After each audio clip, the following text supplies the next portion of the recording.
Hello friends, इस video में हम मेंस्ट्रुअल साइकिल देखेंगे। Menstrual cycle is also called female reproductive cycle.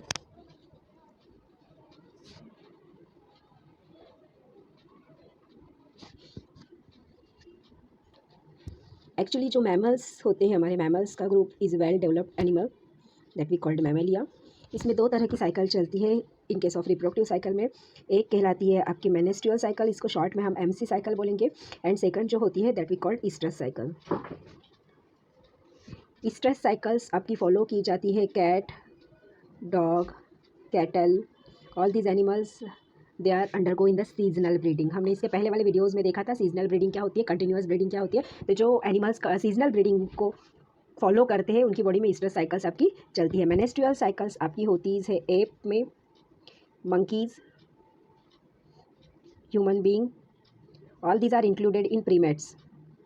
ये सब आपकी प्रीमेट्स कैटेगरीज में आते हैं। इनमें मेनेस्ट्रुअल साइकिल्स आपकी रन होती है। अगर ड्यूरेशन की हम बात करेंगे तो मेनेस्ट्रुअल साइकिल का ड्यूरेशन आपका रहता है 28 डेज़ का। And estrus cycles again divided होती है आपकी मोनोईस्ट्रस, बाईस्ट्रस और पॉलीईस्ट्रस फॉर्म में है। तो मोनोईस्ट्रस मीन्स अगर लाइफ टाइम में या 1 ईयर में 1 टाइम आपकी ईस्ट्रस साइकिल फॉलो कर रही है, that is the monoestrous condition. Biestrous condition, एक ईयर में 2 बार रिप्रोडक्शन में जा रहा है एनिमल्स या 2 बार ईस्ट्रस साइकिल्स को फॉलो कर रहा है, that we called biestrous condition. And third one is the polyestrous condition.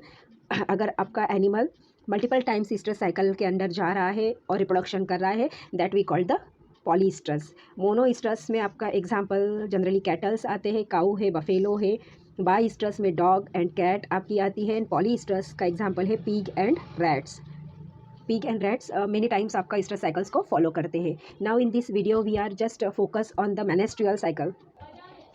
During the period of menstrual cycle and estrus cycles both organisms के बॉडी में कुछ चेंजेस होते हैं and that changes are responsible for the running of the cycle.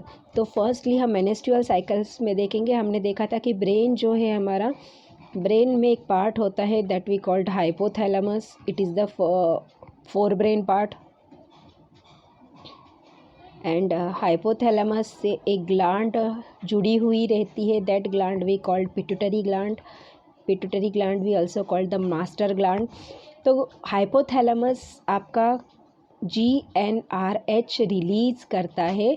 GnRH the full form already हम देख चुके हैं, that we called gonadotropin. Gonadotropin releasing hormone.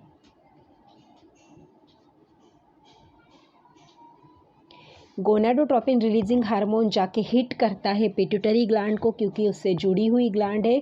और जैसे ही गोनाडोट्रोपिन रिलीजिंग हार्मोन आपको पिट्यूटरी ग्लैंड को हिट करता है, पिट्यूटरी ग्लैंड 2 हार्मोन्स आपके सिक्रेट करती है, that is the LH and FSH। LH का फुल फॉर्म है ल्यूटिनाइजिंग हार्मोन।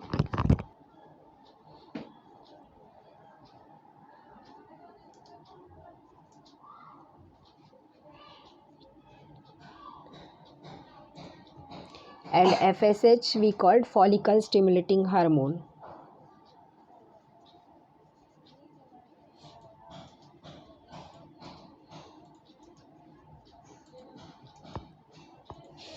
जैसे ही LH और FSH आपका रिलीज़ किया जाता है पिट्यूटरी ग्लैंड में, और ये फिर आपका 2 जो हार्मोन रिलीज़ किए जाते हैं जो हाइपोथैलेमस के हिट करने के बाद आपके रिलीज़ होते हैं, ये वर्क करते हैं रिप्रोडक्टिव सिस्टम के ऊपर। फीमेल की जो रिप्रोडक्टिव सिस्टम है, फीमेल के रिप्रोडक्टिव सिस्टम में जो मेन पार्ट हमने देखा था, ओवरीज 2 पेयर्स में रहती है, right ovaries and left ovaries. तो यहाँ पे हम ओवरीज का एक रफ स्ट्रक्चर ड्रॉ करने की कोशिश करते हैं। ये इस तरह से कुछ हमने ड्रॉ किया था। तो यहाँ पे जो प्रीमॉर्डियल सेल है, जो बर्थ के पहले से फीमेल बॉडी में ऑलरेडी प्रेजेंट है, and after puberty it is near about 40,000। ये हमने ऑलरेडी देखा था। तो प्यूबरिटी अगर बात हम करेंगे, प्यूबरिटी एज जो है फीमेल की यहाँ पे है 13 to 14 ईयर्स। तो इस प्यूबरिटी एज में क्या होता है, जनरली प्यूबरिटी एज में क्या होता है कि हमारा जो गोनाडोट्रोपिन रिलीजिंग हार्मोन है वो रिलीज़ हो जाएगा, वो हिट करेगा पिट्यूटरी को, पिट्यूटरी 2 हार्मोन रिलीज़ करेंगे LH एंड FSH, एंड ये 2 हार्मोन आपके वर्क करेंगे ओवरीज के अंदर। ओवरीज के अंदर जो हमारे ऑलरेडी प्रेजेंट एक सेल्स है that we called the primordial follicle और प्रीमॉर्डियल सेल, ये आपके अंडरगोज चेंजेस, बहुत सारी चेंजेस में जाएंगे, साइज एंड शेप इंक्रीज करेंगे, एंड फाइनली वो आपका बनाएंगे सेकेंडरी ग्राफियन फॉलिकल। इसका स्ट्रक्चर हमने ऑलरेडी पहले वाले वीडियोस में देखा था कि आपका सेकेंडरी ग्राफियन फॉलिकल किस तरह से प्रिपेयर्ड होता है। सेकेंडरी ग्राफियन फॉलिकल प्रिपेयर्ड होने के बाद this is the egg, this we called ova और एग। ये ओवा और एग बनना स्टार्ट हो गया, बन गया ओवरीज के अंदर due to LH and FSH। Then ये ओवरीज से रिलीज हो जाएगा और आपका फैलोपियन ट्यूब के अंदर एंटर हो जाएगा। Now here we draw the structure of female reproductive system. ये इस तरह से हमारी फैलोपियन ट्यूब हमने देखी थी।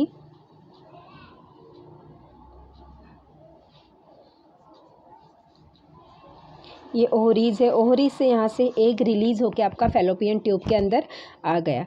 जैसे ही एक फैलोपियन ट्यूब के अंदर आता है या फिर फॉर्मेशन की प्रोसेस ओवरीज के अंदर स्टार्ट हो जाती है, यहाँ पे जो यूटेरस है, यूटेरस अपने ऊपर लाइनिंग बनाना स्टार्ट करता है। 3 तरह की लाइनिंग हमने यहाँ पे देखी थी, प्रीमोर्डियम, एंडोमेट्रियम एंड मेसोमेट्रियम। तो ये जो एंडोमेट्रियम है, सबसे आउटर वाली lining, these lining are filled with blood capillaries. ये ब्लड कैपिलरीज से फुलफिल हो जाती है, जिसकी वजह से ये सॉफ्ट हो जाती है, एकदम सॉफ्ट स्ट्रक्चर प्रिपेयर करती है। क्योंकि अगर ये एग फर्टिलाइज्ड हो जाता है तो उस एग को उसको रिसीव करना रहता है यूटेरस के अंदर। तो एग को रिसीव करने के लिए वो अपने आप को प्रिपेयर्ड करती है, and for that preparation it is full with the blood capillaries. Blood capillaries से फुल हो जाती है, एकदम सॉफ्ट वॉल यहाँ पे प्रिपेयर्ड होना स्टार्ट हो जाती है। बट अगर आपका एग फर्टिलाइज्ड नहीं हुआ तो जैसे ही एग आपका एम्पुला रीजन से आगे सरक जाता है एंड इसको मैसेज पहुंच जाता है कि आपका एग फर्टिलाइज्ड नहीं है, वैसे ही ये आपकी एंडोमेट्रियम की वॉल्स ब्रस्ट होना स्टार्ट हो जाती है, फट जाती है। अब ये ब्रस्ट हो जाएगी तो ऑब्वियसली इसके पास ब्लड कैपिलरीज से फुलफिल है, तो लॉट ऑफ क्वांटिटी में ब्लड है, और ये ब्लड ब्रस्ट हो गया तो आपका जो वजाइनल ओपनिंग, जो नीचे वाला एरिया है, जहाँ पे ओपनिंग वाला एरिया है, तो ये वजाइना से आपका आउट हो जाता है। एंड इसी के साथ साथ आपका अनफर्टिलाइज्ड एग ये भी ब्रस्ट होके बाहर निकल जाता है। अगर फर्टिलाइज्ड हो गया होता तो आपकी यूटेरस वॉल के अंदर उसका इम्प्लांटेशन हो जाता, बट यहाँ पे फर्टिलाइज्ड नहीं हुआ तो इसका जो कैरी करने का कोई मीनिंग ही नहीं, तो ये भी ब्रस्ट हो जाएगा और आपका बॉडी में से आउट हो जाएगा। तो ये जो ब्लड आउट होने की प्रोसेस है that we called MC flow और ब्लीडिंग, इसी को हमने MC फ्लो और ब्लीडिंग कहा था। नाउ ये साइकिल जो है आपकी 28 डेज़ की साइकिल, वो किस तरह से रन करती है, एक बार हम उसके ऊपर नज़र डालेंगे। तो मेनेस्ट्रुअल फेज़ जो है हमारी MC फेज़, ये कुछ नंबर ऑफ फेजेस में डिवाइड होती है। The first phase we called menstrual phase,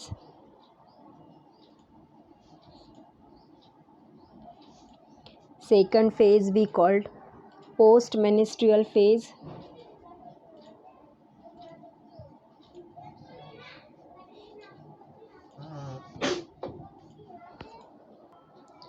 third one is ovulation,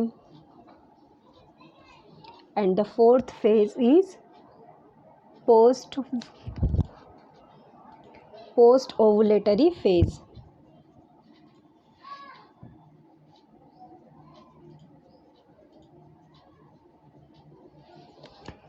मेनेस्ट्रुअल phase आपकी स्टार्ट होती है 28 डेज़ के बाद। जैसे 28 डेज़ कंप्लीट हो गए हैं देन वो आपका स्टार्ट हो जाता है और it last for 4 to 6 days.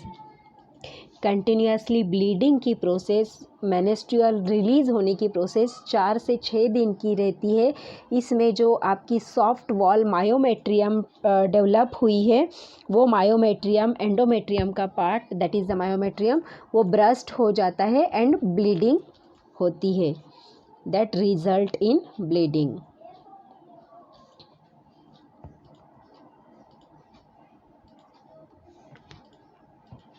अब ये ब्रस्ट क्यों हो जाते हैं? Due to lack of progesterone. Progesterone is the sex hormone. यह हमारा हार्मोन रिस्पॉन्सिबल है फॉर इम्प्लांटेशन। आपका जो एक फर्टिलाइज्ड हो गया तो इसको इम्प्लांट करने के लिए हेल्प करता है, बट वहाँ पे प्रोजेस्टेरॉन है नहीं है, तो आपके मायोमेट्रियम को मैसेज पहुँच जाता है कि आपका फर्टिलाइज्ड एग नहीं है, जिसकी वजह से वो आपका ब्रेकडाउन होना स्टार्ट हो जाती है। देन फर्स्ट जो मेनेस्ट्रुअल साइकिल स्टार्ट होती है, first after puberty menstrual cycle hit होती है, that condition we called mannose.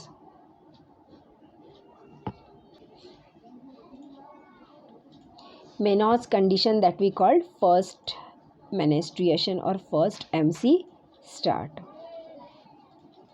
After puberty आपकी स्टार्ट होती है।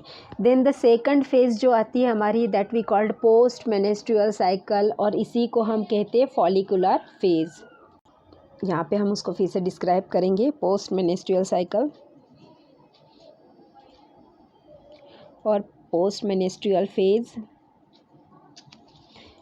पोस्ट मेनेस्ट्रुअल फेज जो है हमारी, that is the second phase of menstrual cycle, and ये 6 डेज से लेके 13 to 14 डेज तक आपकी रन करती है।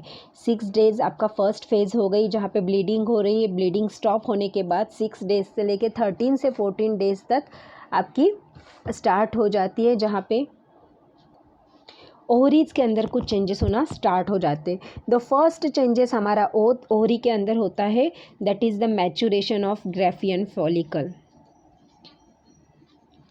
मैचुरेशन ऑफ ग्राफियन फॉलिकल, यहाँ पे हमने फर्स्ट फेज में देखा है ग्राफियन फॉलिकल ब्रेकडाउन हो गया था। Graafian follicle is nothing but the egg आपका ब्रेकडाउन हो गया क्योंकि अनफर्टिलाइज था। तब अनफर्टिलाइज्ड एग ब्रेकडाउन हो गया, 1 मंथ कंप्लीट हो गया। सेकंड मंथ में आपका सेकंड एग जो है वो मैचुरेशन स्टार्ट कर देगा, बट कब स्टार्ट होगा? आपका 6 डेज, आपका मेनिस्ट्रुअल ख़त्म हो गया, तुरंत मैचुरेशन स्टार्ट हो जाएगा दूसरी वाली ओवरी में। फर्स्ट सपोज इस 1 मंथ में आपकी राइट ओवरी ने एग रिलीज़ किया, सेकंड मंथ में लेफ्ट ओवरी में ओवुलेशन की प्रोसेस स्टार्ट हो जाएगी। देन सेकंड जो होता है आपका regeneration of mucus membrane, regeneration of mucus membrane that we call the uterine wall, इसी को हम बोलेंगे यूटेराइन वॉल। और हमारा डैमेज्ड जो पार्ट है एंडोमेट्रियम का वो भी स्टार्ट हो जाता है।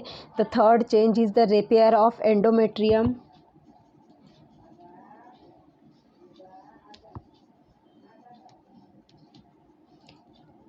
रिप्रोडक्टिव सिस्टम हमारी अगेन स्टार्ट करती है, अपने आप को फिर से प्रिपेयर करना स्टार्ट कर देती है प्रेगनेंसी के लिए या फिर फर्टिलाइज्ड एग करने के लिए। अगर सेकंड कंडीशन में, फर्स्ट कंडीशन में पॉसिबल नहीं हुआ तो सेकंड कंडीशन में अगर आपका एग फर्टिलाइज्ड होता है उसके लिए उसको कुछ तैयारियां करनी पड़ती है, तो वो आपकी पोस्ट मेनेस्ट्रुअल फेजेस के अंदर आती है।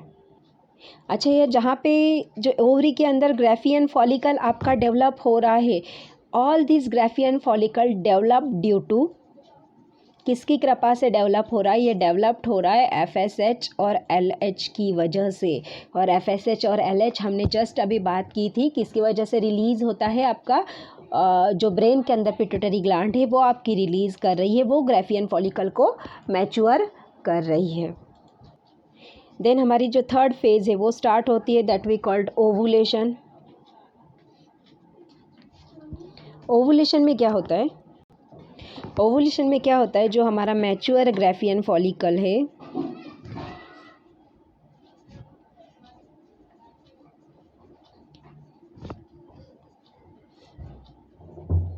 वो रिलीज़ हो जाएगा। ओवरी के द्वारा, ये ओवरी है हमारी, फिर से हम यहाँ पे ड्रॉ करेंगे। ओवरी से मैच्योर ग्राफियन फॉलिकल रिलीज़ हो गया, तो यहाँ पे जो ये हमारा फिम्बरी हमने कहा था फैलोपियन ट्यूब, ये फिम्बरी उसको कैरी करेगा और यहाँ से यहाँ तक मूवमेंट हो जाएगा, जहाँ पे हम बोलते हैं एम्पुला रीजन, जहाँ पे हमारा रिप्रोडक्शन का काम होता है। एम्पुला रीजन में आके ये रुक जाएगा। ये प्रोसेस हो गया आपके 14 डे में। 16 to 13 यहाँ पे 6 to 13 यहाँ पे कंप्लीट हो गया। 14 डेज़ में आपका ओवरी से एग रिलीज़ हो जाएगा और फैलोपियन ट्यूब के अंदर आ जाएगा with the help of सीलिया present on the in the fallopian tube. Fallopian tube के अंदर जो सीलिया प्रेजेंट है उसके द्वारा उसकी मूवमेंट होगी, क्योंकि एक तो आपका नॉन मोटाइल स्ट्रक्चर है, वो आपका मूव नहीं कर सकता एक जगह से दूसरी जगह, तो उसको मूवमेंट करने के लिए आपके जो फैलोपियन ट्यूब के अंदर सीलिया लोकेटेड रहती है, इस तरह हेयर लाइक स्ट्रक्चर लोकेटेड रहता है, and this hair like structure help to movement of the egg और ओवा। एंड सिंपल ये 14 डेज़ में रिलीज़ होके आपका 15 और 16 2 डेज़ यहाँ पे रुकता है। ये प्रोसेस कहलाती है आपकी ovulation. Then the 4th phase आपकी जो आती है पोस्ट ओवुलेटरी फेज़।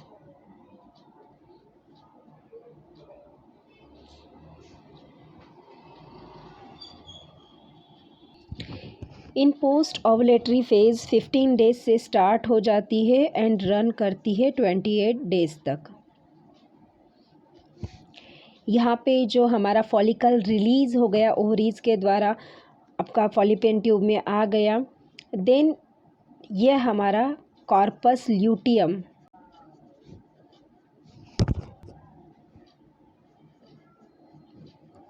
जो रिमेन्स है हमारा एग का ओवुलेशन के बाद जो रिमेन्स बचता है that we called corpus luteum. ये हार्मोन सिक्रीट करता है, that is the progesterone and estrogen. Progesterone और ईस्ट्रोजन जैसे ही ब्लड के अंदर इंक्रीज हो जाएंगे, ये हार्मोन रिलीज होते हैं ब्लड के अंदर, ब्लड के अंदर रिलीज हो जाएंगे, तो these are help in implantation. Implantation को हेल्प करने के लिए वो क्या करते हैं, endometrium become more thick. Ovulation के फेजेस के दौरान जो 2 से 3 सेंटीमीटर आपका थिकनेस हुआ था एंडोमेट्रियम का, यहाँ पे 5 से 6 सेंटीमीटर थिकनेस हो जाएगा। इम्प्लांटेशन के लिए वो अपने आप को प्रिपेयर्ड कर देगा। और प्रोजेस्टेरॉन और ईस्ट्रोजन का हार्मोन का कॉन्सेंट्रेशन ब्लड में इंक्रीज़ होने की वजह से फॉलिकल FSH और LH का सिक्रीशन जो है वहाँ पे मिनिमाइज हो जाएगा। एंड अगर आपका एग फर्टिलाइज्ड नहीं हुआ, तो जो कॉर्पस ल्यूटियम हमारा बना था,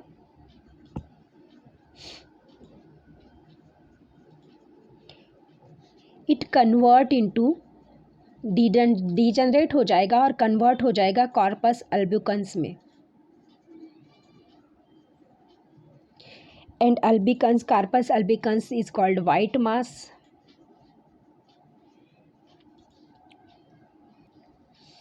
कार्पस अल्बिकन्स जैसे ही बनेगा ये डिक्रीज़ कर देगा लेवल।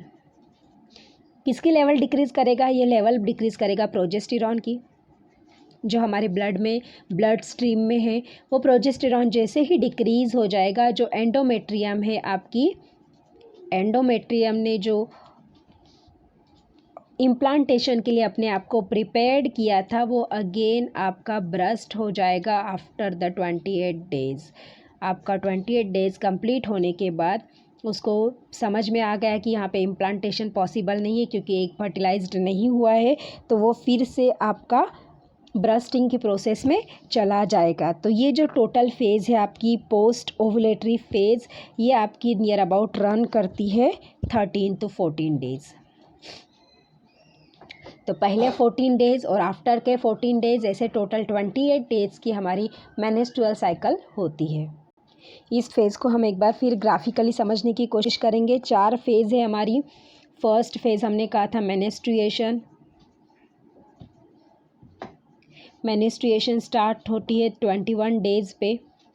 21 डेज़ पे आपका स्टार्ट हो जाती है, तो यहाँ से मेंस्ट्रुएशन 21 डेज़ मतलब ख़त्म हो गई। यहाँ से हम क्या बोलेंगे, फर्स्ट डे।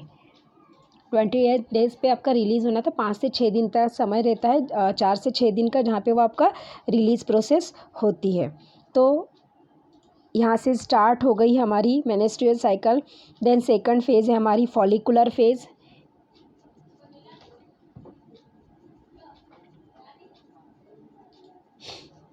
ये फॉलिकुलर फेज़ को ही हमने कहा था ovulation phase. That is the second, the first day. Follicular phase increase हो जाएगा, तो यहाँ पे FSH इंक्रीज़ हो जाता है आपका, फॉलिकल स्टिमुलेटिंग हार्मोन, जो फॉलिकल प्रिपेयर करने के लिए ओवरी के अंदर फॉलिकल बनाने के लिए रिस्पॉन्सिबल होता है। देन थर्ड फेज़ आती है हमारी, that is the ovulation. Graafian follicle secondary पूरी तरीके से बन गया, डेवलप हो गया, देन वो रिलीज़ हो जाएगा। तो ये रिलीज़ होगा कौन से, 14 डेज़ पे, और ये रन कर रहा है आपका 6 to 14 days. 6 to 14 days run कर रहा है, फॉलिकुलर फेज़ चल रही। उसके बाद 14 डेज़ पे ओवुल आपका रिलीज़ हो जाएगा। ओवुल रिलीज़ होने के बाद आपका वर्क करता है LH हार्मोन, ल्यूटिनाइजिंग हार्मोन, ये आपका वर्क करता है। देन आपकी थर्ड फेज़ जो आती है, that we called corpus luteum. Corpus luteum जैसे ही बनना स्टार्ट हो जाता है, बनता कब है, जब ओवुल रिलीज़ हो जाएगा, तो उसका जो रिमेन्स बचता है, that remains form a corpus luteum. And corpus luteum हमारा प्रोजेस्टेरॉन का सिक्रीशन इंक्रीज करता है ब्लड स्ट्रीम के अंदर। सॉरी। और progesterone is responsible for the implantation process, implantation process में हेल्प करता है। अगर इम्प्लांटेशन नहीं हुआ, मीन्स अगेन आपका एग फर्टिलाइज्ड नहीं हुआ, तो फिर मेंस्ट्रुअल साइकिल रन करती है। तो ऐसी टोटल साइकिल आपकी रन होती रहती है। 28 डेज़ का इसका पीरियड है। ये इस तरह से हमारे यहाँ पे मेंस्ट्रुअल साइकिल ख़त्म होता है।